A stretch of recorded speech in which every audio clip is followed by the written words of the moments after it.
चुनावी बयार है, चुनाव का मौसम आ चुका है और ऐसे में आरजेडी ने एक बार फिर बता दिया है कि गठबंधन में सब कुछ शांत नहीं है, कहीं ना कहीं घमासान वाली स्थिति है। जो लोकसभा चुनाव के पहले की स्थिति बन रही थी, अब विधानसभा चुनाव के पहले भी उसी तरीके की स्थिति बनती दिखाई दे रही है। आरजेडी ने 22 सीटों पर दावा ठोक दिया है कि 22 सीटों पर चुनाव लड़ेंगे और उसके साथ ही साथ यह भी कह दिया कि हमारा फैसला कांग्रेस या जेएमएम नहीं करेगी। आपको ग्राफिक्स के माध्यम से दिखाते हैं क्या कुछ किया आरजेडी ने और क्या कुछ कहा।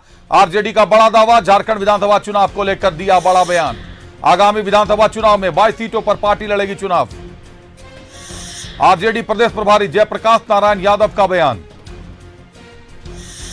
कांग्रेस और जेएमएम तय नहीं करेगा कि आरजेडी कितनी सीटों पर लड़ेगा चुनाव। आरजेडी नेता संजय यादव और जयप्रकाश यादव का बयान। 22 सीटों पर चुनाव लड़ने की तैयारी, उम्मीदवार फाइनल। झारखंड विधानसभा चुनाव को लेकर आरजेडी का यह बड़ा बयान है।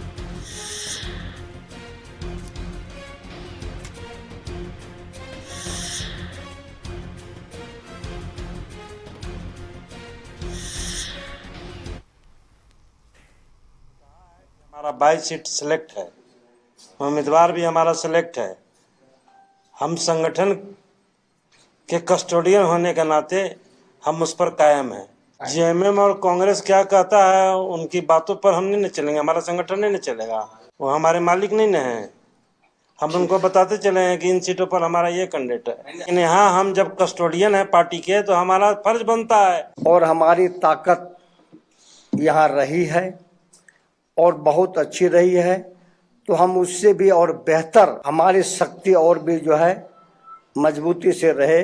ने कहा ज्यादा जानकारी के लिए हमारे सहयोगी अजय लाल का रुख करते हैं। अजय, एक बार फिर गठबंधन में घमासान की स्थिति दिखाई दे रही है। कहीं ना कहीं लोकसभा चुनाव से पहले भी कमोबेश स्थिति इसी तरीके की थी। उस समय भी आरजेडी ने दावे तो बड़े बड़े किए थे, लेकिन अंत में हुआ वही, एक ही सीट मिला आरजेडी को। इस बार भी विधानसभा चुनाव से पहले 22 सीटों पर दावेदारी की बात कर रहे हैं। प्रदेश प्रभारी का बयान सामने आ गया है और जो बड़ा विवादित बयान दे दिया है कि जेएमएम और कांग्रेस हमारे मालिक नहीं है। अजय,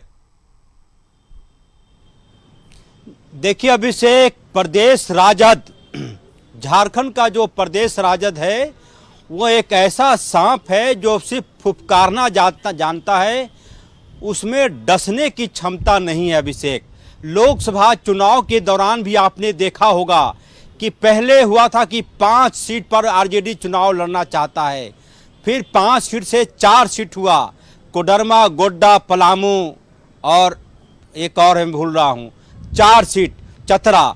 उसके बाद बात बनते यहाँ तक हो गया कि कांग्रेस हमारा मालिक नहीं है, झारखंड मुक्ति मोर्चा हमारा मालिक नहीं है, राजद का मालिक मैं हूँ।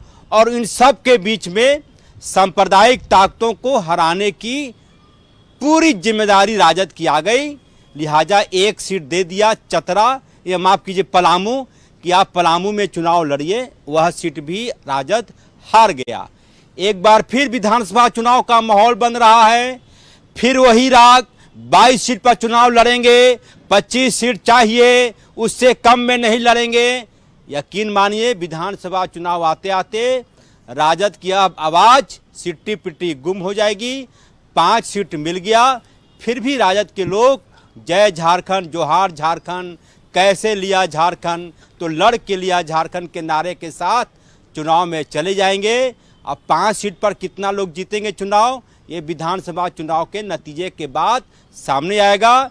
ये राजद चुनाव के पहले खूब फुफकारता है, अजगर की तरह, नाग की तरह, लेकिन जब चुनाव आता है तो इसकी पूरी तरह से ऐसे नागिन बजा के झारखंड मुक्ति मोर्चा के लोग, कांग्रेस के लोग ऐसा बीन बजाते हैं कि राजद के लोग उस पर सम्मोहित हो जाते हैं और फिर होता कुछ भी नहीं है।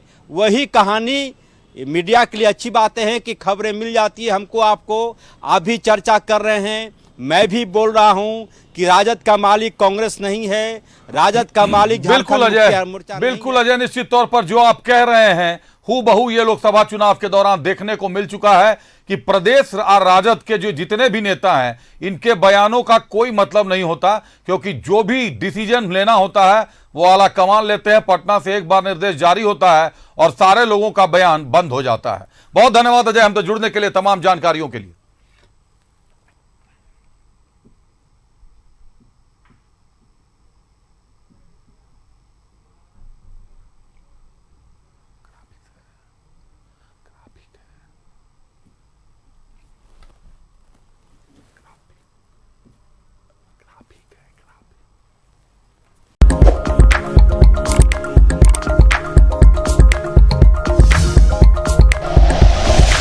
Like and share videos, subscribe करें हमारा चैनल और प्रेस करें बेल आइकॉन। न्यूज़ 11 भारत, सच है तो